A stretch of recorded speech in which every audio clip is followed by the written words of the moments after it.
Good morning, welcome to the show studio panel on D-Squared. Should be a lot of fun. We have a wonderful panel with us today. This is Mr. Alex.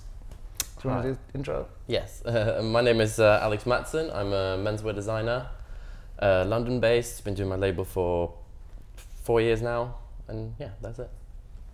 I'm Amarpaul, Kalirai, and I'm a photographer. I'm Hettie and I'm a writer and editor specialising in fashion, art and design. Oh, thank you.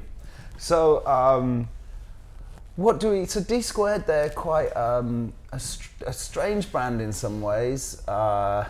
They sort of, kicked off in the early 2000s really as D-Squared, as a men's label. They've had quite a lot of support from the fashion industry, but they somehow stand outside it almost. They've actually been designing since the 90s, but they sort of rose to prominence in the early 2000s. How do you think of D-Squared, Alex? I grew up in Norway, and I moved here to study fashion. And when I first came here and I started getting into fashion and researching fashion and looking at brands, which I hadn't really done where I grew up, I kind of started in uni, and D-Squared was one of the first brands that I actually found super inspiring. And I don't know, I think it was because I had a different aesthetic back then, because I grew up in Norway, not in London, and it's kind of got that more sort of preppy, kind of glamorous Italian look, which is quite popular in Norway, in Scandinavia, or was at least at the time. So I used to find them really inspiring. You remember when they did the big fur, The chapter. yeah, those like big sort of lumberjack hats that were like massive in fur with the big D-Squared thing on it. I used to love that collection. I found it so inspiring. I did a project sort of inspired by that collection. My first uni project. Yeah, so I used to find them really inspiring. Now, obviously, I've kind of moved on from that aesthetic, but I still think they're great. You know, that they do like a big show and it's all dramatic and slick, and I think they have some really nice shapes, and yeah, it's great. That's very interesting that you say they were very popular in Norway. So what kind of chap, or that look was very popular in Norway, what kind of chap, what kind of people were wearing it? Well, I don't know. It's this. I don't know. I think D-Squared, it has a good way of making things look expensive and luxurious, and I suppose that's something that was quite popular in Scandinavia at the time, was that sort of yuppie feel to it, and obviously it has this Canadian thing, so it has this whole outdoorsy feel, and that also works really well with Scandinavia, especially Norway, who's obsessed with outdoors and skiing in winter and fishing and hiking in summer. So so that kind of really worked with the Norwegian aesthetic as well. So that kind of butch masculinity. Yeah, that sort of outdoorsy thing that they were doing back then, which they still kind of do. But I mean, they go from cowboy to I don't know, to Canadian mountain police to whatever. But yeah, I guess that aesthetic just sort of worked back then. So Paul, they're from your neck of the woods. Canadians, fellow Canadians. Yeah, Canucks. Fellow Canucks, yeah, they love it, don't they? They have the Canadian flag, like the maple leaf, like on everything. Go Canada. Do you feel a connection? Do you feel a sympathy? Is there a particular Canadian fashion worldview? I don't know. I don't think they're like, I wouldn't say that they're like Canadian fashion. I would say they're using that as their, I don't know what the word is, gimmick. Like they're using that Canadian flag as their logo, I guess, and a way of identifying them and making them stand out from other brands that are like them. I don't know. I kind of feel like D-Squared are a really glamorous denim brand.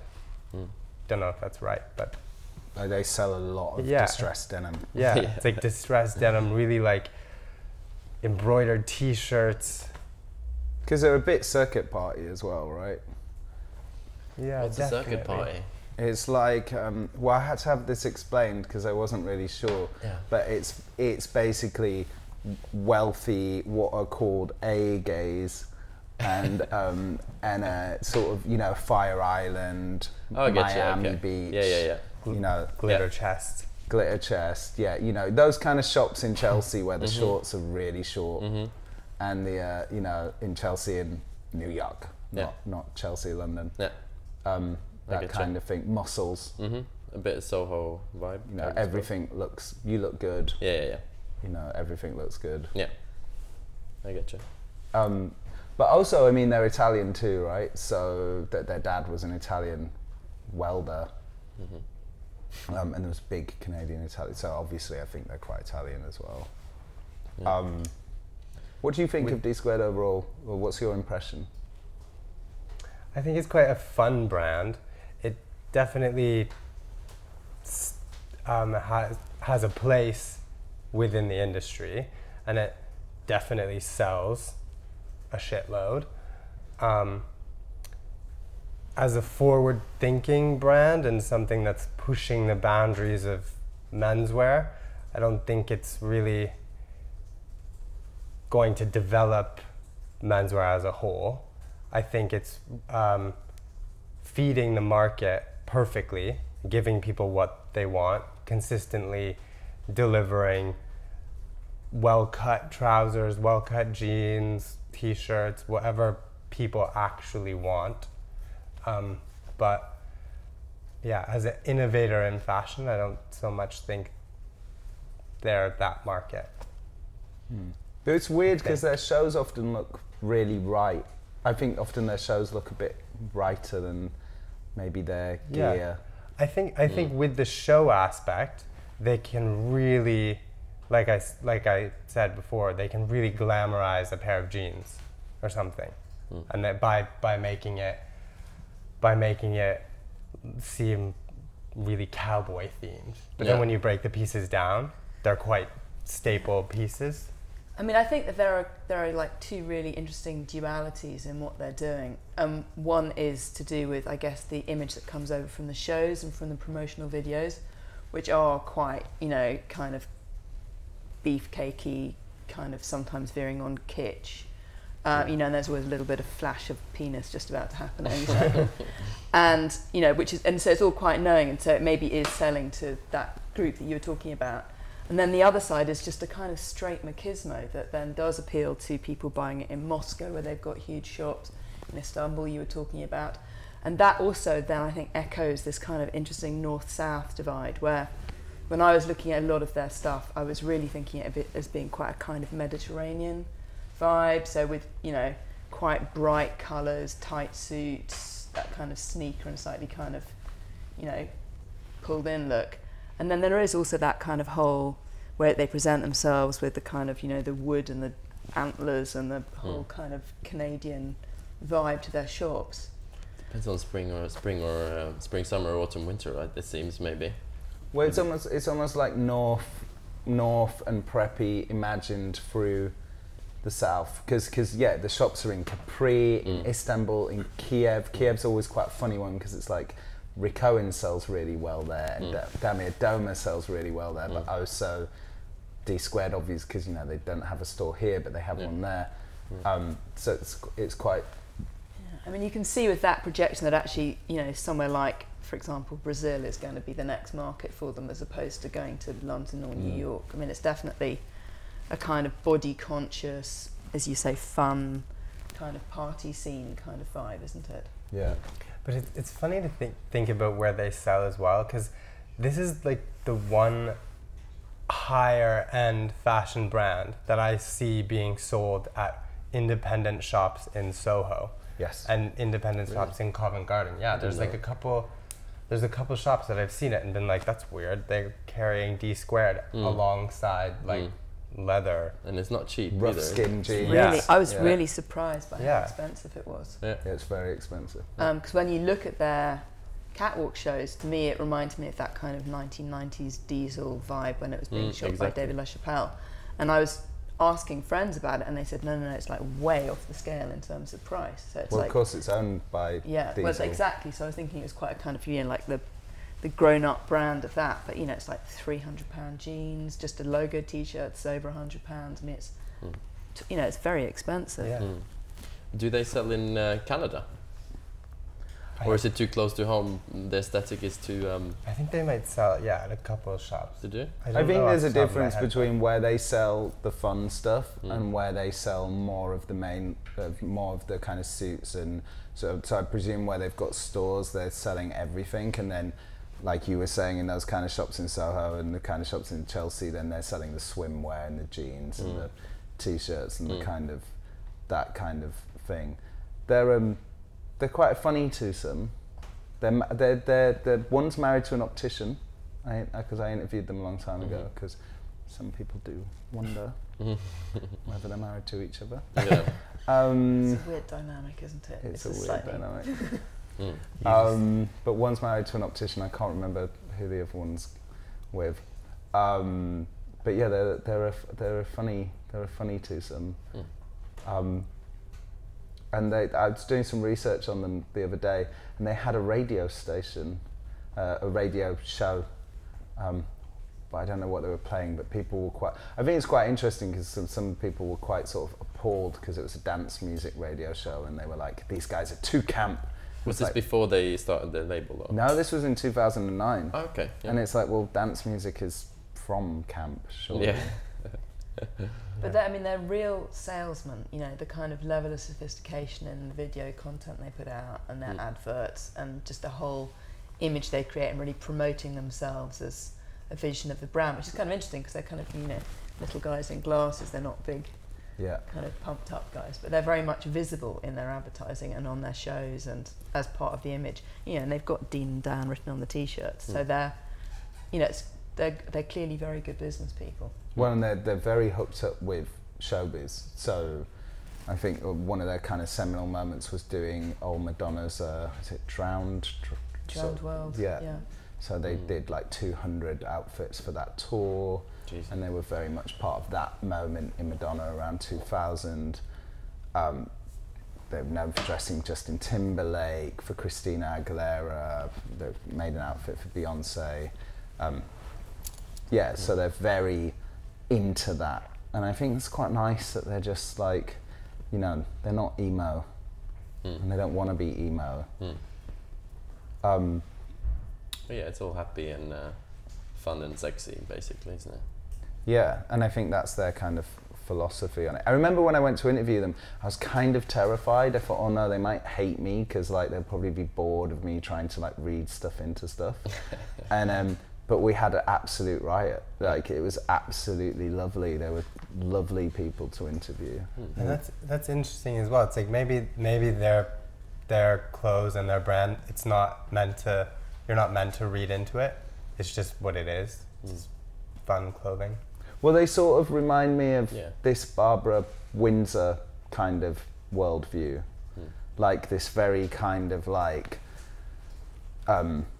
just enjoying life and just getting on with it, and just kind of like, and I think that's quite powerful. And sometimes it can be, a little bit, you want the Andemulemister kind of like pain and wonder and thought, but sometimes it's quite nice to have that. We're just going to have an amazing time, I always, when I design, I always struggle with that balance of between sort of being fun and doing something fun and careless that just looks nice, and something that actually has a lot of thought behind it. And I'm more moving towards the sort of simpler way of designing, where it's a lot less emotional for me, because when I started, I used to really think, like, this has to have a good idea behind it. This has to really, and I'd overcomplicate things to the point where I'd alienate people, because I'd look at it and be like, so what's that all about? And I couldn't even explain it myself, because it takes so many twists and turns that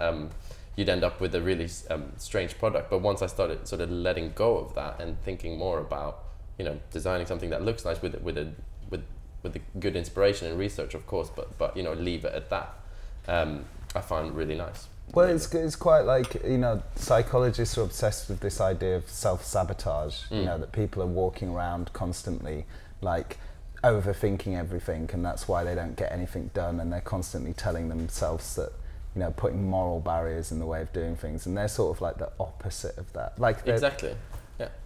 Well, I mean, on the other hand, they do definitely court it a bit in their shows and their videos. I mean, they had the one, didn't they have one which is all kind of beaten up hockey players with blood dripping from them?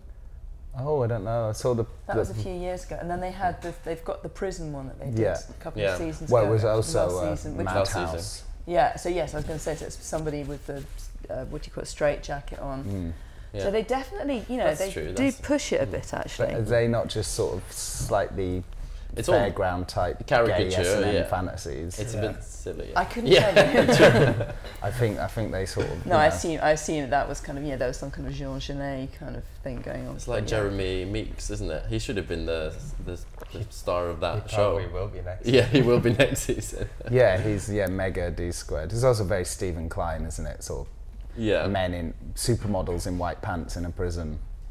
Yeah. But Tim Blanks is, because I always think it's quite interesting who Tim Blanks chooses to review, because he generally chooses to review people that he's going to be into, I think.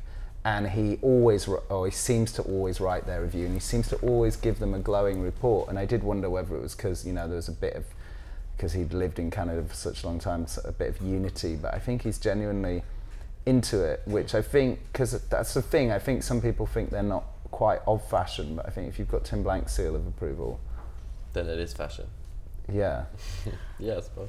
Maybe it's quite interesting because, or maybe he's quite interested in it because it is something that so many people want to buy, and it is feeding a demand so much that he's looking at it differently and looking at it in a way of, okay, why are people so drawn to this label? Why does it sell so well?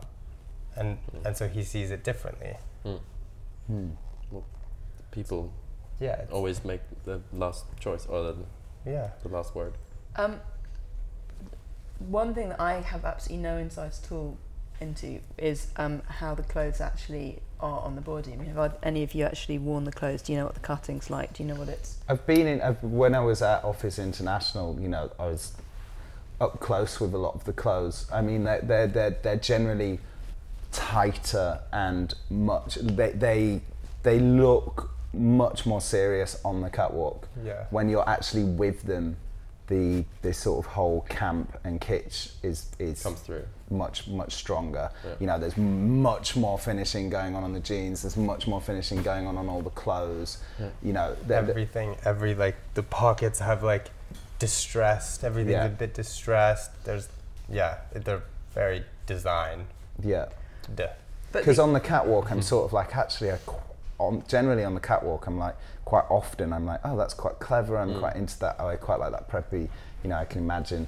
And then when you come up close with them, you're like, wow, yeah, I have to be like, Right. I have to be Justin Timberlake to do this. Yeah. But You're never Justin Timberlake? No. I would call myself a bit of a trouser fetishist. I love cutting trousers. I'm really interested in it's almost like a science, and it's almost an enigma, the pattern cutting trousers that fit nice.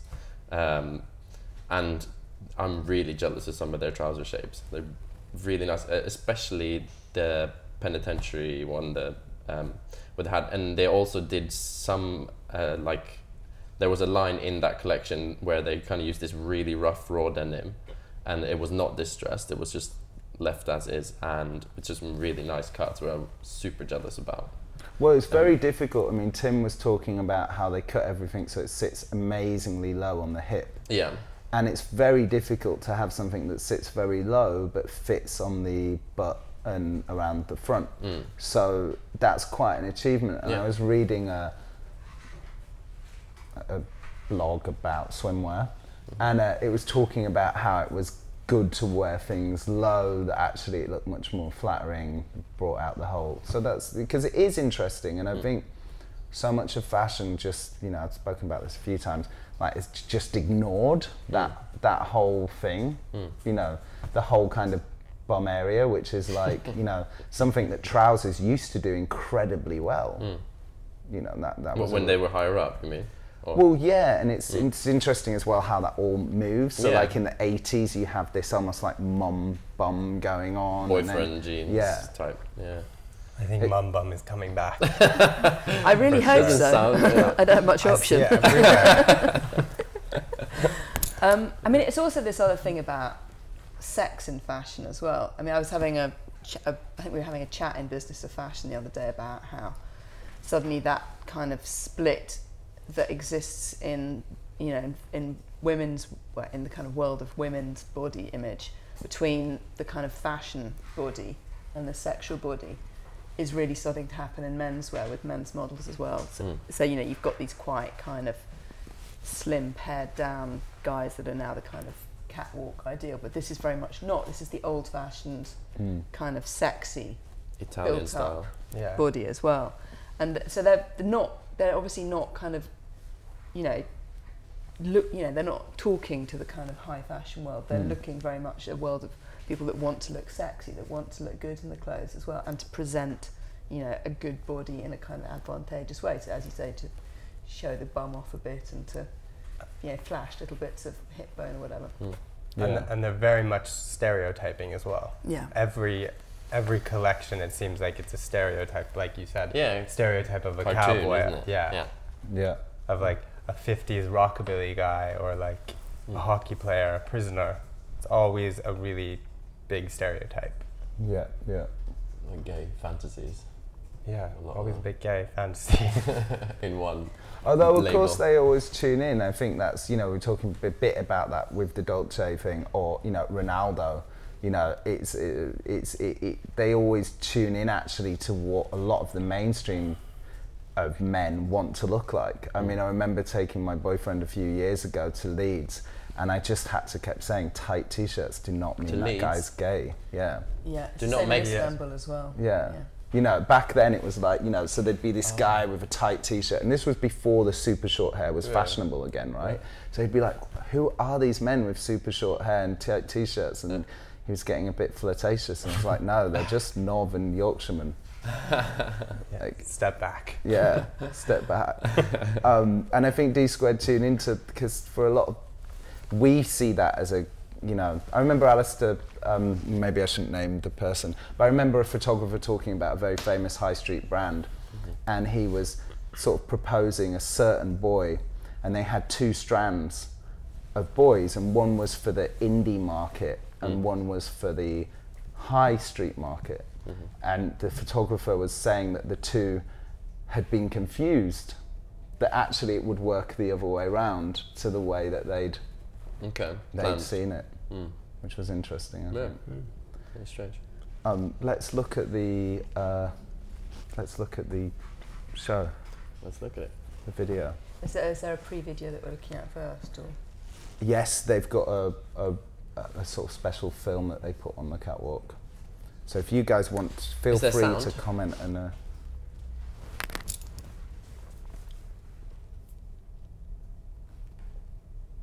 I kept meaning to reread Susan Sontag on camp and stuff, but I forgot. Notes on camera.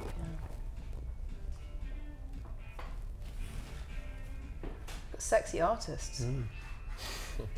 They don't look like This artists. is what my life is like on a Yeah. day-to-day basis. And these are the kind of Is guys this I hang what out with. Basel was like? Yeah, totally. Yeah. Yeah. Lots of stripped to the waist.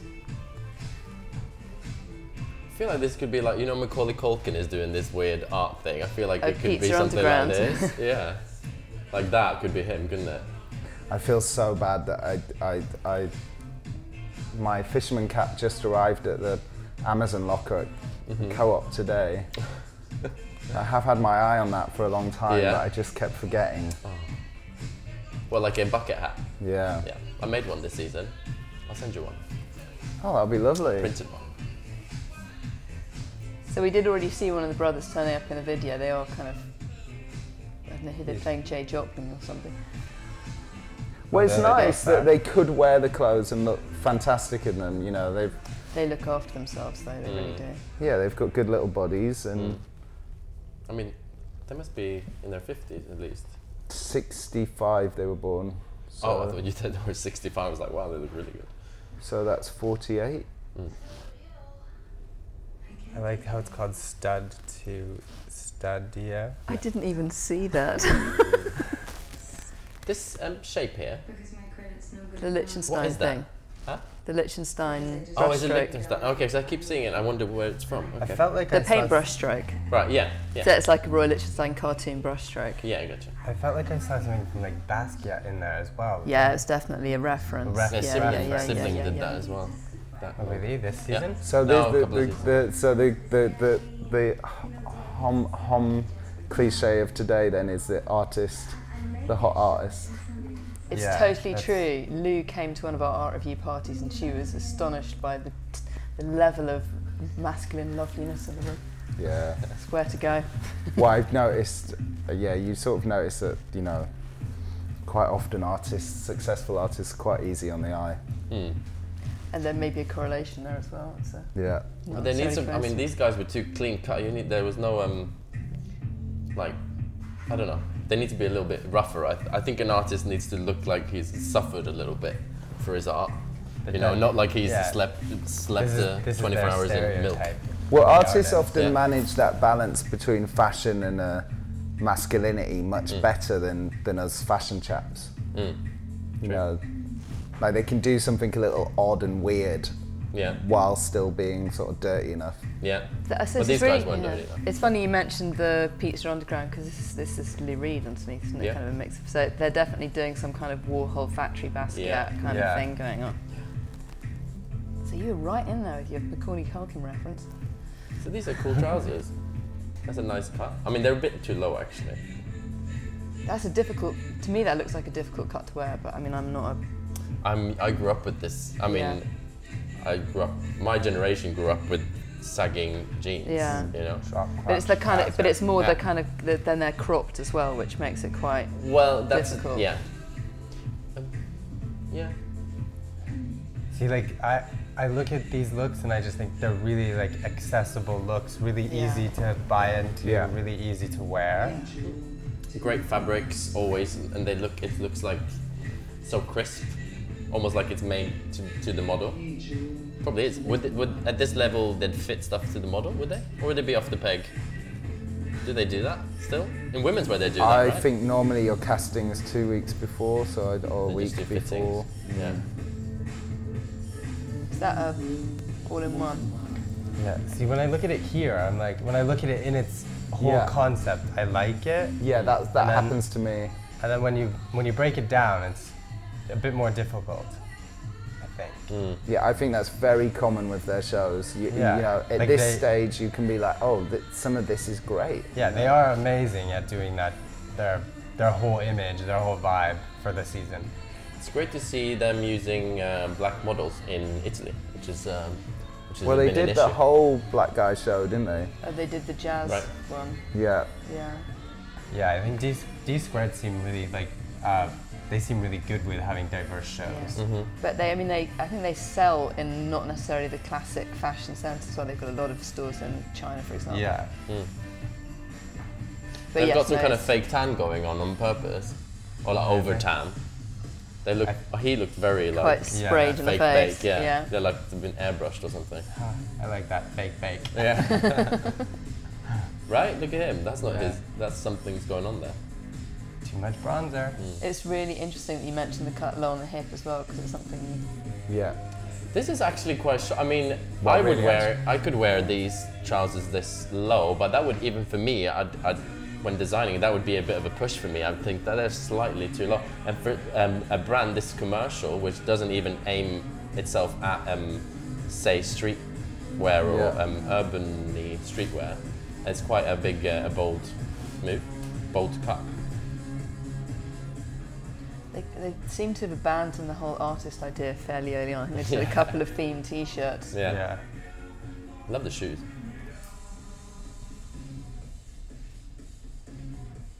Even they've done something to his face. There's also a lot of spray oil going on as well. I think there's some like, you know when they put that mist on your skin so it looks like you're like sort of Yeah. shiny but not. Maybe something like that going on.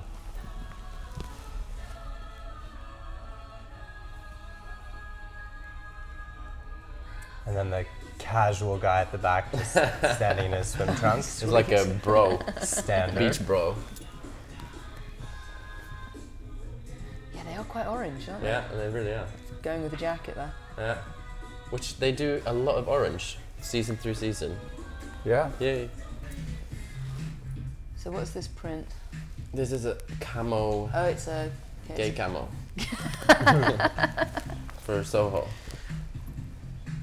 He's sort of quite. I wonder There if was a streetwear guy that did sort of like a street artist that did a lot of coloured camo, maybe around the millennium. Sort of imagine I've seen it. I've seen it over and over. This sort of this type of camouflage. Aqua did There's it. a lot of Maharishi Couple stuff, seasons isn't ago. there? And, I wonder if like the mainstream customer who buys this sees it as like really camp. Well, they probably see it as really camp. I but think like, I think Daryoush's point about guys in leads dressing with very tight t-shirts and is like probably and if they would wear that full look, Well, also the guys in leads. in some ways, you know, everybody thinks that the big cities are more extreme, but in some ways, often it's the provinces that are more extreme. Yeah. You know, like if you go into a gay bar, everybody's like really amped up. So the straight guys have more space in a way. I mean, in a way, I can imagine them opening in Manchester before they open in London. Yeah. I can see there's a ready market for them, maybe. And they clearly have, from what I've been looking at their last few shows, that they clearly have access to a lot of great technology. You can see there's a lot of really interesting finishes and way that garments are put together like that. Well, This stuff is some kind of, I mean... Office International leather. is also, it's also one of the Westwood lines and one of the Margiela lines. So, you know, there's a lot of expertise. Yeah, you can tell. I'd love to. In that building. So we have a question from the wonderful Nicola Formichetti, creative director of Diesel, of course. I used to attend all of the shows in Milan. I remember being very critical or dismissive towards the shows that I didn't like. But then once I changed roles and began creating shows of my own, I realized how difficult of a process it is, how time-consuming and expensive, and the amount of people involved. So now my view towards watching a fashion show has slightly changed. So here is my question. What do you look for when you watch a show? Spectacle, wearability, coolness? Shall I go first? Yeah. I feel the same way. Like when I was a student, a fashion student, I'd go to shows and I'd just be like, oh, that's so lame or whatever. But you don't think about, you know, the process. And then once you do your own, go through that yourself, you really realize, like, oh my God, these people are actually really good at what they do. And like these shows always are. yeah, I mean, this is a huge production and probably hundreds of people involved, all probably really good at what they do. Like I said, it's all made super well. I mean, the sheer number of garments is insane. This is hundreds of pieces, which all take, you know, pattern cutters, machinists. It's a huge machinery behind it. And you know, for me now, looking at this, it's very impressive. But if I looked at it a few years ago, I'd probably be like, you know. But also these are, they're like we've been saying, that the clothes always look fantastic. You're never bored. You know, the amount of shows that you see where you're bored. I mean, that's surely a simple first post to pass, no? True. And you're never bored in a D-Squared show. This is one thing that really upsets me about Dsquared is the whole distressed denim. I think it's such a shame that people that you would want to buy a sort of pre-distressed garment, because part of the fun with denim, I'm totally obsessed with denim at the moment, and part of the fun is to buy the sort of blank canvas and wear them for months and see them evolve into basically distress onto you, you know, and your body is creating those that patina on the denim, and that's what's fun, and that's how you really grow to love them. And if they're not pre-distressed, they also obviously last longer. So you can have a period. I've had some of my favorite jeans are almost 10 years old, and they're really only now they're getting really good. The patina is getting to sort of this kind of level, but it's real, and then I love them, you know, a million times more than I would something that's sort of pre-rock and rolled. If you know what I mean. Leather short. Yeah. Leather sweatpants. Oh, and with the Maple leaf. yeah. Yeah, standard. I'll come back to Nick. I think we should probably finish the show. Sorry, my bad. Sorry. But that is the infamous non-Kanye West leather sweatpants, isn't it? Yeah, yeah, exactly. We are looking at leather them. sweatpants. Kanye West will be screaming. Yeah. He's not gonna be happy. Did you see Jimmy Kimmel comment on that? He was like, leather sweatpants, really?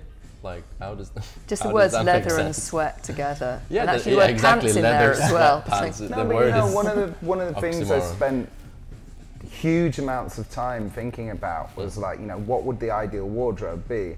And I remember being 16 and essentially accident coming up with gay clone, but I thought it was Jim Morrison. And then you think, well, track pants, you know, track pants are amazing. You know, this is the late 90s. I'm thinking I want to look like a builder. I want utility, but they're artificial fibers. And artificial fibers, if you burn, you know, if you get in a fire, you're going to melt. Yeah. So, you know, leather tracksuit to me makes a lot of sense. Yeah. Well, not for exercising, I'd I was say. going to say, it's Uh, possibly for running in. But it'd be good for, like, you know, Oh, yeah, for sitting on everything a else. dirty nightclub floor, which when I was younger was an important consideration in True. fashion. True, true. Also in the winter. In winter, yeah. Yeah. Winter. Yeah, I've had 2 pairs of leather trousers in my life. The most notable ones were a pink pair of DKNY women's leather trousers. I used to be dressed really outrageous in Norway, which was even more weird. Yeah, I quite liked it in winter. It's all right.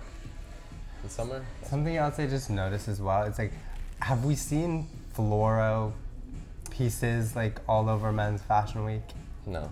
I Have we? don't think think so. so. I thought And, like, Neil they- was quite big a couple of years ago, and it's this. Yeah, There's a new rave and thing. Yeah. and the art thing was pretty big Yeah. last season as well. And then it just kind of makes me think maybe Dsquared are always following their own trends, doing whatever Yes. is like happening in their heads. I don't know. Well, there's also I think there's a sort of celebration of packaging of the male and that like They look so feels similar. like a holiday in Ibiza the whole time, doesn't it? Yeah.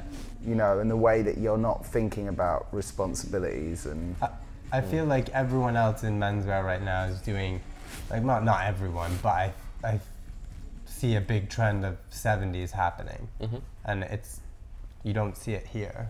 I think they they go their own way, and it's definitely not in any way breaking any boundaries. It's more like it's tried and tested. You know it works, and just do it better than, or try and do it better than anybody's done it before. And it's kind of like, you know, like Apple reinvented the phone. The phones were always around, mobile phones, but then all of a sudden they made the best phone, and then everyone buys that. It's just like we've seen all this before: fluoro, distressed denim, sort of pop art, whatever. But if it's done in a nice and slick way, and you kind of reinvented the wheel, you're gonna sell on you. But it also seems to kind of cover all the bases that you need for your non-working wardrobe. So you've got, you know, you're going on holiday, you've got your beachwear, you've got your nightclub outfits, you've got something for, you know, smarter party sets. You know, presenting a whole range of alternatives. Yeah. But I think as well it chimes into a slight, you know, because we are saying to an extent that they're this fun masculine brand for, you know, with its sexual edge. And there's a slight tragedy with very high fashion menswear that it's not, you know, that it isn't sexual. And you know, and you sort of, you know, you could go to, you know, and this is all about packaging you up as an attractive twink. You might be a 45-year-old twink, but it's sort of, I don't know, it's aimed at that. But I think there's something about newness and freshness. You know, it's like kind of deodorant, you know, the attractiveness of a fresh deodorant, or when boys smell of a fabric conditioner. It's kind of tuning into, you know, you sometimes see guys walking down the street and they just look insanely clean. That seems very off-putting to me, but I know. You don't like clean men. No, it's quite insane. cute. No, Isn't it it? is cute. No, yeah. Yeah, yeah. They were always talking to me about how cute they thought it was. Well, not always, but on this one time that I met them, they were talking to me about how cute they thought white underwear hung up on a washing line by a boy's mum was. Because they were like, oh, there's all these men that live at home with their mum in their 20s, you know, so they were like, oh, we love it, you know, oh, look at his cute little underwear hung up by his mum, like on the washing line. And I get what there's a sort of... Who's peeping into the backyard? No, it's Italy, it's the countryside in Italy, it's hanging up on the street, you know? Yeah, it's a different context. So it's, I think what I mean, it's a bit like, it's like cellophane. It's the allure of cellophane. It's that weird thing where you want the throbbing gristle to be as clean and as beautiful as consumerism. I want you to write a book called The Allure of Cellophane. That's poetry. That's the name of your book. Yeah. There you go. So I can see how that, you know, because I am dead emo, and so maybe I'm a little bit jealous of this. Carelessness. Yeah. Yes, I think carelessness is a good one. A good word. Well, in answer to Nicola's question, Yes, I would like to get back to that. I Sorry. think a compelling story is something that you look for, isn't it? I mean, if you're writing about a show, you need to really know what it is that the narrative that you're discussing is. Should I read this out again, just to? Yeah, let's do it again. Yeah. Okay. I got lost. So very, very sorry for doing that during the thing. I used to attend all of the shows in Milan. I remember being very critical or dismissive towards shows that I didn't like. But then, once I changed roles and began creating shows of my own, I realised how difficult a process it is, how time-consuming and expensive, and the amount of people involved, etc. So now my view towards watching a fashion show has slightly changed. So here is my question. What do you look for when you watch a show? Is it spectacle, is it wearability, or is it coolness? I guess also he means, and how much are you reviewing? I presume that's the why we've got the long, and how much are we reviewing the performance of the show as well? So Hettie, you had an answer. Well, I mean, I think, I guess part of the reason for having all of the spectacle, and what I think we're not really seeing in the background is they've got artist studios and fashion shoots going on in the background. I mean, it is a story, isn't it? I mean, with this one, it's kind of an interesting one because they're presenting it with the story of it being an art studio, but that's not necessarily what you're reading from the clothes at all. But it's kind of the idea of a story which is giving you a route into talking about the clothes and a route into talking about the collection. And that story can be to do with, the cut of the trousers that we were talking about. I don't necessarily mean a traditional narrative, but yeah. So for you, the wearability and that's quite important there. I'm just thinking of the three words that he laid out: spectacle, wearability, and coolness. No, I mean, I don't necessarily think about things in terms of wearability, I must admit. I mean, I like to imagine that there's going to be somebody out there that's going to be prepared to take a punt on things. And I think it's difficult. I mean, they're obviously businessmen and they're going to present things that they think are going to have a massive consumer appeal, but there's also space for people that are going to propose things that maybe two people on the planet are going to want to wear. Yeah. And there's got to be space for all of that, hasn't there? Yeah. No, I think so. Alex, you were chatting about this during the show. Yeah, sorry. I kind of got lost the first time. That was my bad. No. Anyway, when I used to look at shows before I did one myself, I think I was really looking. It was almost like porn, where you sort of go deeper and deeper. It gets more and more twisted. And I was kind of doing that with fashion, where I was really looking for the hard stuff. And the more it would twist my mind, the more exciting I would find it. So like Gareth Pugh and cassette player back in the day I would find it like so interesting how they came up with these ideas, and I wasn't looking so much at the clothes themselves. It was more the whole world that the show and the music was what I found really sort of interesting and exciting. And now I just find myself looking at technical, boring stuff. I'm looking at cuts and finishes and fabrics and that sort of thing.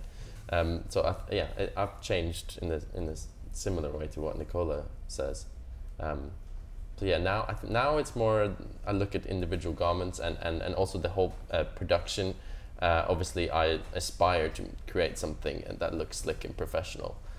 So obviously, what better way to look to find inspiration than to look at these massive productions? So that's kind of what I look at for now. Paul, do you want to have the paper in case you need a reminder? Spectacle, wearability, and coolness. I think first and foremost, for like, if I'm watching a fashion show, I definitely look at the spectacle of it. Not to say like, oh, the photographers and everything, but more about the story and what's behind the actual garments. I will definitely look at that and look at what people are showing on the catwalk as inspiration for my own wearability. Because you mentioned Gareth Pugh, so I'll use him as an example. I would see Gareth Pugh sending out like a model covered in plastic, whatever, or something like that, plastic bags. I'd never wear it myself, but I would look at that and I would think that so inspiring. How can I translate something like that into my own everyday?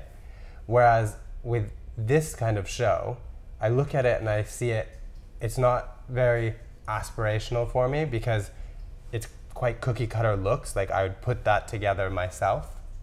And so, yeah, I think I look for something that's gonna inspire me more. And I don't necessarily look for something that's cool, because I think coolness can come from anything. Like I could think something's really cool and someone else could think it's really tacky. Or, yeah, so I don't think coolness I look for. Yeah. I think, yeah, inspiration. Yeah. I think that's I think, I don't know, because I think personally with you, I want to be entertained to an extent, because I do think it's a very, Nicola's talking about professionalism and, just doing the job very well and how he's got a new respect for that. But I do also think it's really great to entertain, and also I do think it's quite important to have that, that thing where you're like, for a second you're lost in the moment and you're like so glad, you wouldn't want to be anywhere else. I think my perspective is it's more personal than a professional. If I look at it from even if I look at it from a professional perspective, it's still inspiration I'm looking for. Okay, so we need to move on to closing comments, because we have we need to. Yeah. So, Alex, what did you think of this show? What do you think of Dsquared? I think it's a slick operation. Like you said, it's kind of pre-thought. It's kind of, they do the thinking for you in terms of aesthetic and putting together outfits. It's slick and simple, and they just basically show you, you could buy this, you could just buy the whole look, walk down the street and look absolutely normal. That's a normcore. It's a bit normcore actually, but it's just, this is a sort of bland but well put together, fun and careless and just. But the real normcore has a massive connection to gay clone. Yeah. Yeah, it has a massive that normal, that desire to be normal, to not be a great flower. Yeah. That I remember wanting to talk about that a while ago, just because it's that normalcy. It's got a big connection. So it's I don't think it's completely silly that you said that at all. Paul, your closing comments. Yeah, it's got a good vibe to it all. It's I can definitely see their vision for this season, but I think I totally agree. It's that really easy fashion that anyone can easily buy into and anyone can understand. It's not difficult to understand. I think. I don't know, like closing comments. Yeah, that works. Hettie? I mean, I think we've kind of ended up with a screen grab from, which is possibly not the most exciting of the show. Yeah. So we are looking at some quite kind of conventional looks there. True. I mean, I think some of the, we were talking about the cut of, that pair of trousers, for example. Yeah. It's not that easy. Oh no. You actually need to have a certain adventurousness. Oh, to wear, you that. mean? Yeah. Yeah. I mean, as you say, it's a slick operation. I think they're really good businessmen. They really know how to create a desirable image or multiple desirable images and to function on a number of different levels. So they're both selling to, wealthy 40-year-old, alpha gay men, as you were calling them. Yeah. But they're also selling to, hot Istanbul club kids with a lot of disposable income, hot Muscovite club kids with a lot of disposable income. And they're presenting a full off-duty thing for people with money to burn. I think in Istanbul, because I saw some on the street, I love whenever I go anywhere, I want to find out who the chav is and where Dalston is, right? Or Peckham, sorry, I must update. So and in Istanbul, they're called Apaches, I think. Apaches. Yeah, because Apache has a very long history in teenage rebelliousness, because in Paris you used to get these thugs with mohawks in the late 19th century.